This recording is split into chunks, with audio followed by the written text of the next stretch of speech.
সোণাৰীৰ ডিপলিং চাহ বাগিচাত সংঘটিত হৈছে এক হত্যাকাণ্ডৰ ঘটনা। বাগিচাখনৰ নদী কিনাৰ লাইনত সংঘটিত হৈছে এই ঘটনা। মৃত ব্যক্তিজনৰ নাম সঞ্জয় ওৰাং। কালি বিয়লি বাগিচাখনৰ অঞ্জলি তাঁতী নামৰ মহিলা এগৰাকীক দাৰে আক্ৰমণ কৰি গুৰুতৰভাৱে আহত কৰিছিল সঞ্জয় ওৰাঙে। নিশা সঞ্জয় ওৰাঙৰ মৃতদেহ উদ্ধাৰ হোৱাত চাঞ্চল্যৰ সৃষ্টি হয়। পৰৱৰ্তী সময়ত আৰক্ষীৰ দল ঘটনাস্থলীত উপস্থিত হৈ মৃতদেহটোক উদ্ধাৰ কৰি আনে। চৰাইদেউৰ পৰা Ratul Gogoi report, any voice. জাল মাৰিবলৈ যাওঁ। জাল মাৰি আহি মই তিনাৰিত আমাৰ কেৰমবোৰ্ড খেলি আছিলোঁ। কেৰমবোৰ্ড খেলি থকা অৱস্থাত ইফালে হাল্লা হৈছে বুলি এইটো শুনিছোঁ মই, নহয় শুনা বুলি নাই কোৱা।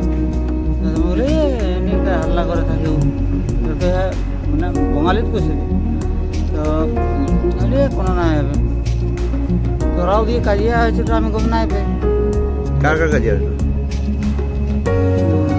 মুনকি কি তাঁতী ইয়াৰ লগতে ইয়াৰ কোনো নাই না। কাৰ লগত হৈছিলে? মুনকি আৰু ইয়ে কাজিয়া হৈছে। এই মানে কোন? সঞ্জয় ওৰাং। তাৰপিছত ইয়ে মানে ইহঁতৰ কাজিয়া হোৱাৰ লগে লগে কেইজন সঞ্জয় তাক মাৰিলে, ইয়ে মেডিকেল আনিলে। মেডিকেলত আনি আৰু তাৰ পিছতে ঘটনাটো ইহঁতৰ হৈছে। মেডিকেল অনাৰো মই না। এতিয়া কি হ'ল ঘটনাটো কাটিছে বোলে, দেখা নাই। লটটো ময়ে কৰিছোঁ, বন্ধাটো মই বান্ধিছোঁ,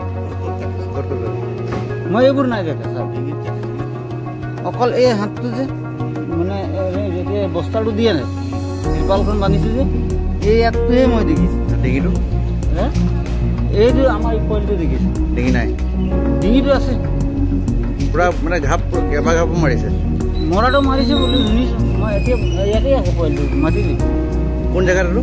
আমাৰ ডিপলিং চাহ বাগিচা। চাহ বাগিচা নদী কিনাৰ লাইন। যাক মাৰিলে তাৰ নাম কি আছিলে? সঞ্জয় ওৰাং। সঞ্জয় ওৰাং। কোনে মাৰিছিলে? মুনকি তাঁতী। তেওঁক ধৰিলে নি পুলিচে?